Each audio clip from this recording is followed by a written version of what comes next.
ಎಲ್ಲರಿಗೂ ನಮಸ್ಕಾರ.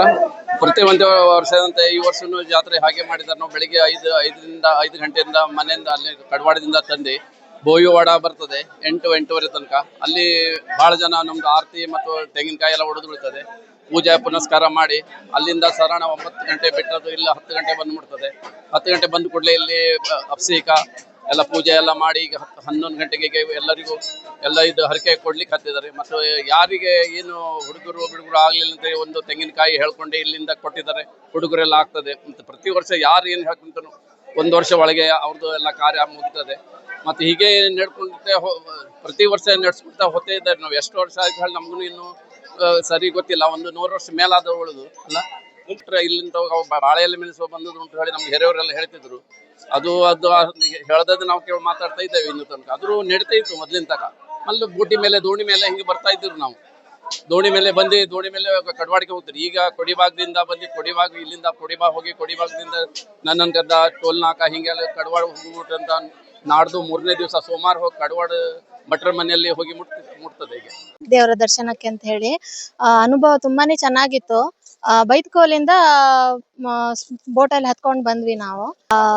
ತುಂಬಾ ಕಾರಣಿಕದ ಬಗ್ಗೆ ಕೇಳಿದೀವಿ, ಅದಕ್ಕಾಗಿ ನೋಡ್ಕೊಂಡು ಹೋಗ್ಬೇಕು ಅಂತ ಹೇಳಿ ಬಂದ್ವಿ. ಬಂದು ತುಂಬಾ ಖುಷಿ ಆಯ್ತು.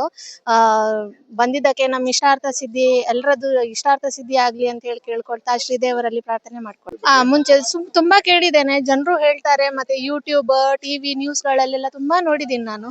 ಅದು ನೋಡ್ಕೊಂಡೇ ಬಂದೇ ಹೋಗ್ಬೇಕು, ಈ ಸಲ ನೋಡ್ಲೇಬೇಕು ಅಂತ ಹೇಳಿ ಒಂದು ಆಸೆ ಇಟ್ಕೊಂಡು ಬಂದಿದ್ದೇನೆ.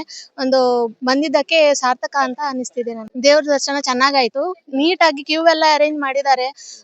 ಏನು ಕಷ್ಟ ಆಗದಾಗೆ ಎಲ್ಲ ಪೊಲೀಸ್ನವರು ಇಲ್ಲಿಯ ಲೋಕಲ್ ಜನರೆಲ್ಲ ಚೆನ್ನಾಗಿ ಸಹಕಾರ ಮಾಡಿದ್ರು. ಹಾಗಾಗಿ ಒಂದು ದೇವ್ರ ಚೆನ್ನಾಗಿ ದರ್ಶನ ಆಗಿ ಬರೋ ತರ ಆಯ್ತು.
ಚುನಾವಣೆ ಮಾತಾಡ್ತಾ